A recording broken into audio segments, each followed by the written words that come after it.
网友大家好，欢迎来到包明说。这期的话题，我们来说一说关于未来战争样式的预测。最近呢，俄罗斯的新周刊采访了金刚石安泰空天防御康采恩的高级研究员、退役中校亚历山大·乌兰诺夫。就未来的战争中，国家可能追求什么目标，可能掌握哪些制造装备的技术，还有未来战争采取何种方法实施等问题进行了交流。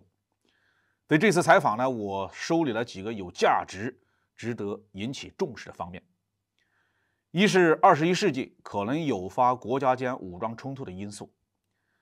全球气候变化导致地球某些地区不适合居住，人口增长会导致粮食、水和能源的不足，生态状况的恶化，环境的污染，碳氢燃料的储备即将消耗殆尽，不得不转入太阳能、风能、波浪能、水热能，还有后工业化时代的社会经济发展的模式，要求物质财富、金融资产、物资、能源、信息资源重新分配。当然，文明和极端的宗教的冲突仍然将是战争的种子。那这些情况可能会导致国家间的武装冲突，单纯的为领土而战的不会太多。第二是21世纪中叶哪些技术最可能出现？机器人技术将突飞猛进，这将导致在无人机、无人舰艇、自动或遥控地面战斗系统的制造领域取得突出的成就。遥控技术会达到全新的水平，操控人员会感受到位于远端的操控对象内部所有的心理、生理的这种效果。在军队指挥自动化系统中，运用人工智能和专家系统技术，筹划战斗行动时，可以迅速地处理超大规模的各类的信息，预测作战态势的发展，实现在战术层次的精准的操控。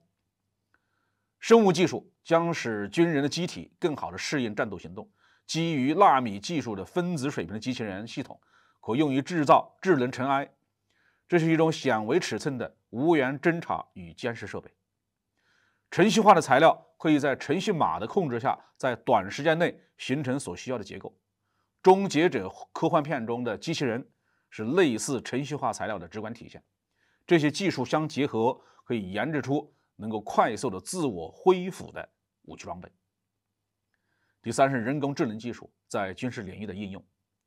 人在战斗中的作用会增强，还是最终被机器人所取代呢？战斗分队将退到敌人战役战术武器打击范围之外，不再参与火力接触了吗？军人只是负责战斗行动的筹划、下达任务、协调和监控战斗行动的结果吗？可以说，这些场景在人工智能技术之下都是可以实现的。武器装备从自动化向智能化的过渡，导致出现高度智能化的武装斗争的手段。美国的所谓第三次抵消战略，指的就是通过在装备系统中大规模的运用人工智能技术，保持在世界上的军事统治权。人工智能用于武装斗争领域，就像火药和核武器一样，是重大的发明。人工智能呢，可以使武装力量的战斗力摆脱对国家人口数量和国家经济能力的依赖。第四是战斗行动将从太空发起，武装对抗将主要在空天领域展开，其结果将决定战争的总体结局。打击的主要目标将不再是战区的部队的集群，而是基础设施目标。如此一来，领土再辽阔的国家也不存在所谓安全的战略后方了。远程常规精确制导武器可能通过空天环境打击任何目标，交战双方所有的领土以及民众都可能遭到打击，整个地球都可能成为军事行动的舞台。因此传统军事理论中的战略展开、战略机动、战略预备队这些概念将失去意义，可以通过空天领域达成战争目的，不必转入真正的海上或地面的战斗行动。在航天空间展开打击装备的数量规模没有限制，航天器集群不仅可以履行侦察、通信导航、测绘气象保障、电子对抗等等作战保障的职能，而且还可以直接充当打击平台。跨域无人装备将十分的普遍，能够在航空、航天空间自由展开行动。许多国家将展开天基反导系统的建设。未来的战斗行动将以很高的概率从太空发起。太空战斗打击行动优先毁伤的目标是固定的指挥、通信中心、机场和防空导弹系统、能源补给系统、国防工业综合体企业、核燃料加工和大规模杀伤性武器的生产中心。当然，还有2种传统的武器作用不可低估。核武器依旧是末日武器，生化武器将获得全新的运用。